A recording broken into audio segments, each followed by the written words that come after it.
Hello guys, இன்னைக்கு நம்ம ஒரு லைஃப் உடைய ஒரு பேசிக்கான இதுதான் பார்க்குறோம். ஏன்னா நிறைய பேர் வந்து நம்ம அப்பா அம்மாவை மதிக்கிறது இல்லை, சில பேர் காசு பணம் பார்க்கறது இல்லை, அடுத்து மனுஷங்க இந்த மூணுத்தையும் நம்ம வந்து ஆப்போசிட்டாக இது பண்ணிட்டோம். நம்ம இந்த மூணுத்தையும் கடைபிடிச்சோன்னு வச்சுக்கோங்களேன், லைஃப்பில் கன்ஃபார்ம் சக்ஸஸ் தான். அதை நம்ம எப்படி சக்ஸஸாக கொண்டு போகணும்னா, மற்றவங்க என்ன சொல்கிறாங்க நம்ம கவனிக்க வேண்டாம். இப்போ பெரியவங்க, அதாவது நம்ம அப்பா அம்மா சொல்கிறத கேளுங்க, அதுக்குன்னு மற்றவங்க என்னெல்லாம் சொல்கிறதுன்னு காதலே வாங்க.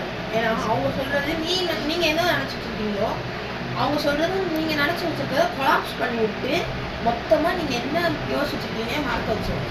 அதனால அவங்க என்ன சொல்கிறாங்களோ காதில் வாங்கிட்டு அப்படியே அவங்க போனதுக்கப்புறம் வெளியில் தூக்கி போட்டு நீங்கள் என்ன நினச்சிட்ருக்கீங்களோ அதை செய்யுங்க. நீங்கள் நினைக்கிறத செஞ்சால் மட்டும்தான் வாழ்க்கையில் ஸ்டெப் பை ஸ்டெப் மூவ் பண்ண முடியும். உங்களுக்கு நான் சொல்லியிருக்கிறத புரிஞ்சிருக்குன்னு நினைக்கிறேன். அதே மாதிரி பெற்றவங்களுக்கு தயவு செஞ்சு மதிப்பு, அவங்கள எதிர்த்து பேசுறது. நீங்கள் அவங்கள எதிர்த்து பேசும்போது வாழ்க்கையில் நீங்கள் பெரியவங்களானோடனே யாராவது உங்களை வந்து இலக்காரமாக சொல்லி பேசுவாங்க, நீங்கள் அந்த பேச்செல்லாம் கேட்டுக்கிறாங்க.